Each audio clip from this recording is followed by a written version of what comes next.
Hello and welcome. I am Pranay Upadhyaya and you are watching India Today Global. As India hosts AI Impact Summit 2026, world leaders and tech executives make a beeline for New Delhi, and Prime Minister Narendra Modi have held several bilateral meetings since then. After welcoming French President Emmanuel Macron to India, Prime Minister Narendra Modi met Spanish President Pedro Sanchez. Prime Minister Modi also welcomed Finland's Prime Minister Petteri Orpo. Orpo is in India to attend the AI Impact Summit, and Prime Minister Narendra Modi also had a bilateral meeting with the President of Republic of Serbia, Aleksandar Vučić, where both leaders discussed avenues to strengthen the bilateral cooperation in the areas of trade and investment, along with artificial intelligence and fintech. Prime Minister Modi also met the Chief Executive of Google, Sundar Pichai, and both of them discussed the artificial intelligence in advancing India's developmental goals. After meeting Prime Minister Modi, Sundar Pichai reposted his post on social media platform X by saying, and I quote, that we discussed how Google is helping with his mission to infuse AI at all levels in India to improve health, expand access to information in all languages, and support startups, agriculture, and so much more. Thank you, Prime Minister Modi, for bringing us together for the incredible summit, unquote.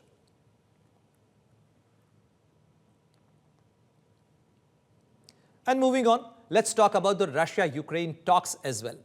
Two-day trilateral meeting between United States, Russia, and Ukraine in Geneva ended without a major breakthrough, though officials described the talks as difficult but businesslike. Both sides signaled limited progress and agreed that another round of negotiations will take place soon. Shweta Lala with this report. The two-day trilateral meet between US, Russia and Ukraine ended in Geneva on Wednesday without any major breakthrough. The meeting on the second day lasted for 2 hours. The talks lasted for 2 days. We had very long discussions yesterday in various formats. Today we talked about 2 hours. Talks were difficult but businesslike. A new meeting will take place soon. There is progress, but no details can be disclosed at this stage. The next step is to achieve the necessary level of consensus to submit the developed decisions for consideration by the presidents. Our task is to prepare a practical, not merely formal, foundation for this. Ukraine remains constructive. The ultimate objective is unchanged, a just and sustainable peace. The US delegation included Special Envoy Steve Witkoff and Donald Trump's son-in-law Jared Kushner. The Russian delegation was led by presidential aide Vladimir Medinsky, and the Ukraine's team included National Security and Defense Council Secretary Rustem Umrov. The closed-door meeting on the first day centered on establishing ceasefire, monitoring arrangements, and addressing humanitarian concerns. According to sources, the initial talks were held in a tense atmosphere, with separate bilateral meetings between Russia and the United States, as well as Russia and Ukraine. As parties converged in Geneva, Russia said its forces had carried out massive attacks against Ukrainian energy infrastructure, while Ukraine claimed to have struck a Russian oil enterprise over the same time period. As per Russia's defense ministry, Russian forces struck Ukrainian military facilities, energy infrastructures, and drone bases with high-precision weapons and drones in the past 24 hours. With its air defense forces shooting down 8 Ukrainian guided aerial bombs and 224 fixed-wing drones. Всіх цих російських ракетах та дронах, які були застосовані. All of these Russian missiles and drones used today contain thousands of components that Russia does not produce itself. 5 Iskander-M missiles contain at least 75 critical foreign-made components. Each Shahid drone contains hundreds of such components imported into Russia from other countries, and not only from Chinese companies, by the way, but also from Europe, America, and Japan. It is important not only for us in Ukraine, but for global security overall that partners truly block the supply chain of critical components to Russia for weapons production. Для глобальної безпеки важливо, щоб партнери реально блокували ланцюжки. The Russian and Ukrainian delegations had last met in Abu Dhabi in January, which was brokered by the US. With President Donald Trump wanting to resolve the crisis at the earliest, Russia continues to demand for the full control of Ukraine's eastern Donbas, made up of the Donetsk and Luhansk regions, which Ukraine does not agree to. With Mahashweta Lala, Bureau Report, India Today. And from Russia-Ukraine conflict, now let's zoom into a West Asia conflict or a flashpoint.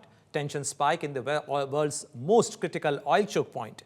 Iran briefly shuts parts of the Strait of Hormuz, where nearly a third of global seaborne oil passes. Missiles fired, live fire drill were conducted as talks between the United States and Iran concluded yesterday in Geneva.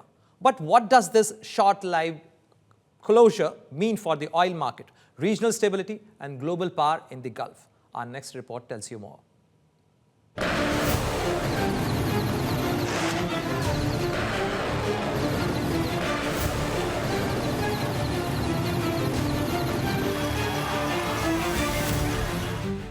Iran has done what the world always feared, even if only for a few hours. Tehran temporarily shut parts of the Strait of Hormuz, the world's most critical oil artery, a narrow strip of water that carries the livelihood of the global economy. Officially, Iran said it was about safety, live-fire military drills, missile launches, controlled closure. But timing is everything. The shutdown came amid rising tensions with Washington, US military deployments increasing, domestic unrest inside Iran after a violent crackdown on protesters. This was not just a drill, it was a message.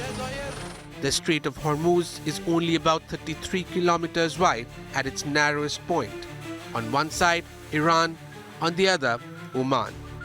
Just nearby, the UAE's commercial powerhouse, Dubai. Through this narrow corridor flows roughly 13 million barrels of crude oil every single day. That's about 31% of global seaborne crude shipments.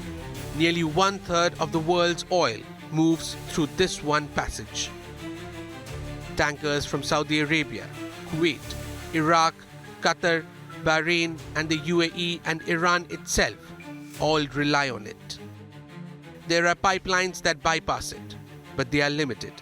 Most exports have no real alternative route, which means even the hint of disruption sends oil prices climbing, insurance premiums rising, markets shaking, especially across energy-hungry Asia. But this is the first such shutdown since the 1980s. Even during last year's intense 12-day conflict with Israel, when ballistic missiles were flying, Iran did not fully close the strait. This time, it did. The United States has repeatedly warned of possible military force over Iran's nuclear program.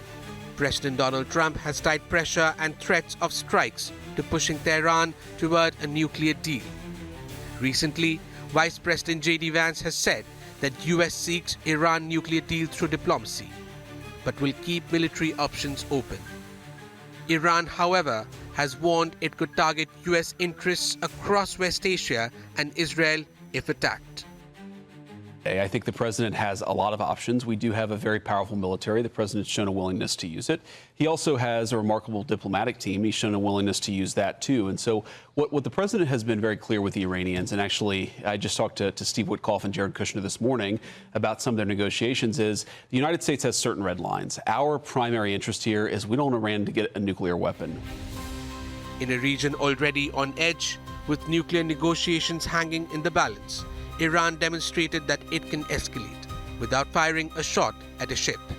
And when one narrow waterway carries nearly a third of the world's oil, even a few hours of disruption becomes a global warning.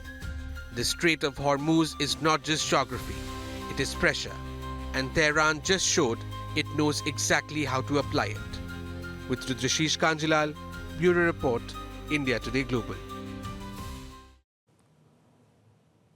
US President Donald Trump recently repealed a scientific finding that greenhouse gas emissions endanger human health, removing the legal basis for federal climate regulations. It also ended subsequent federal greenhouse gas emission standards for all vehicles and engines of model year 2012 to 2027, The so-called endangerment finding was first adopted by the United States in 2009 and led to EPA, Environmental Protection Agency, to take action under the Clean Air Act of 1963 to curb emissions of carbon dioxide, methane, and 4 other heat-trapping air pollutants from vehicles, power plants, and other industries. Former US Secretary of State Hillary Clinton, who is in India, criticized Trump's move on environment protection. Listen to what she has to say. But certainly it's fair to say that more developed countries in the South, China, India, and others, are making contributions because we haven't made a full-scale enough transition into clean, renewable energy to replace polluting fossil fuels. And, you know, when I talk about fossil fuels, I'm not just talking about climate change. I'm talking about the pollution that fills the air in Delhi or Beijing. I'm talking about the clear evidence that pollution is impacting our health, and not just among poor people, among all of us. The particulates and what we breathe in is affecting our health, and particularly the health of our children.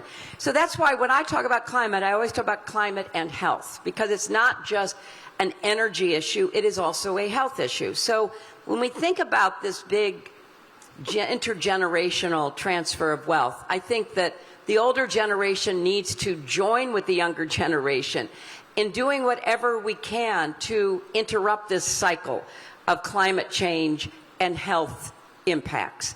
And so from that perspective, we do need governments to address the systemic and structural issues, but we also need businesses and corporations to think that way as well. Just because the President of the United States does not want corporations to care about climate change doesn't mean you shouldn't care about climate change. Frankly, that's a political view of a dinosaur. It is just so out of touch with everything that we know, how we are living, what we are breathing, what we are seeing. We can't be told, don't pay attention to what has happened for political reasons. We have to say, no, we see it, and we're going to respond to it. So the systemic changes in both mitigation and adaptation must continue, despite some of the pushback coming from my country in particular. Meta CEO and billionaire Facebook founder Mark Zuckerberg will testify in a landmark trial for the first time in a US court. Zuckerberg will be questioned about Instagram's effect on mental health of young users. He has previously testified before the US Congress, but this time the stakes are higher at the jury trial in Los Angeles. Meta may have to pay damages if it loses the case, and the verdict could erode big tech's long-standing legal defense against the claims of user harm. A 20-year-old woman identified as Kelly GM in a court is suing Facebook and Instagram's parent company, Meta Platforms, and Alphabet, Google, which owns YouTube, and other platforms as well. A verdict against the tech companies could smoothen the way for similar cases in US courts and shakes the industry's long-standing US legal defense against the claim of user harm. Google, Meta, TikTok, and Snap faces number of lawsuits in California. And now, let's see what other stories are also making headlines across the globe in World at a Glance.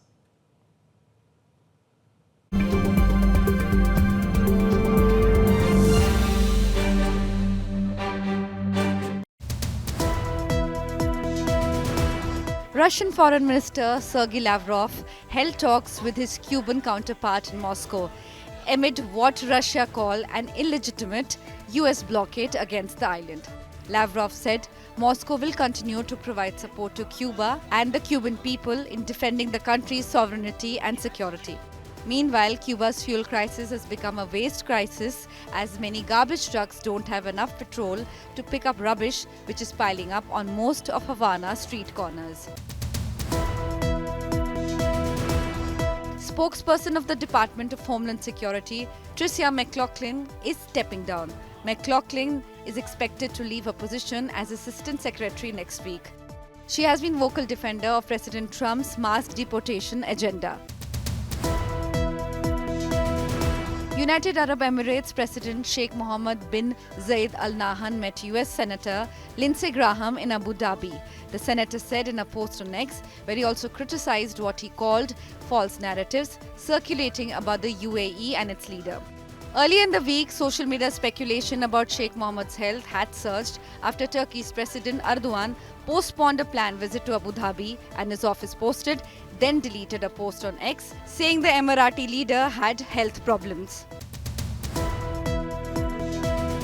Peru's ousted President Jose Jari bid farewell to his cabinet at the gates of the government palace after Congress voted to remove him from office over a scandal involving undisclosed meetings with a Chinese businessman.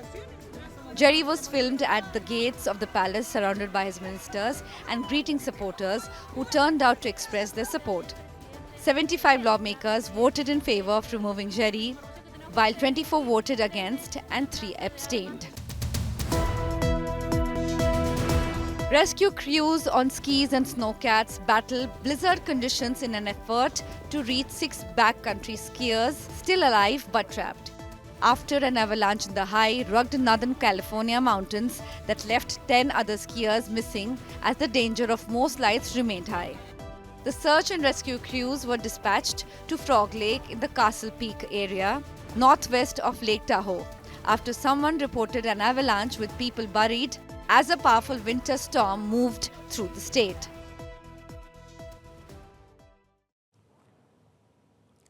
As the world watches, India puts its maritime might on full display off the coast of Visakhapatnam. 70 countries, 71 warships. The largest ever international fleet review led by India. From dramatic steam past and aerial combat drills to the towering presence of INS Vikrant, the message is clear. India's naval rise is not just regional, it's global. Shivani Sharma reports.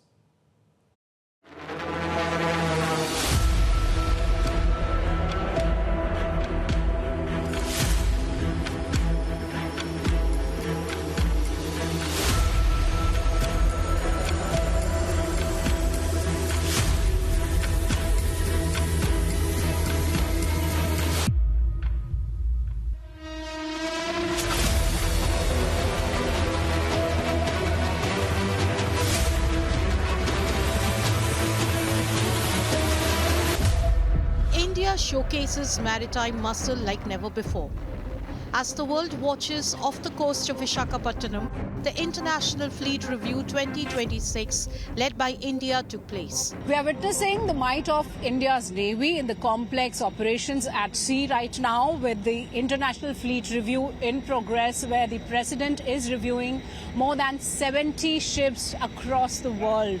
And this is how India's Navy is not only enhancing its combat capabilities, but also taking the ties with the best navies of the world ahead. This is the lineup during the International Fleet Review of these ships. And when we talk about the capabilities, there are ships from the Indian Navy, around 20 ships, 20 submarines, the fighters, the helicopters, and we also see the ships from the friendly foreign nations. This is the lineup. There are 6 columns where the International Fleet Review is being done by the Indian Navy. This is happening after 10 years, so this is very important and prestigious. Navies of 70 countries, 71 warships, the largest ever naval gathering in these waters. Along with the sea operations, we also see the air operations by the Indian Navy, the Kamov helicopters, the Sea Kings, the different aerial assets of the Indian Navy are also displaying their might out here. These are the helicopters that are being used by the Indian Navy for different operations, the complex drills at sea, be it the humanitarian operations or the surveillance or any complex operation that takes place in the sea. So this is how we see during the International Fleet Review the skill in the air of the Indian Navy. This is the Donia aircraft of the Indian Navy that is being operated by Indian Navy since several decades now.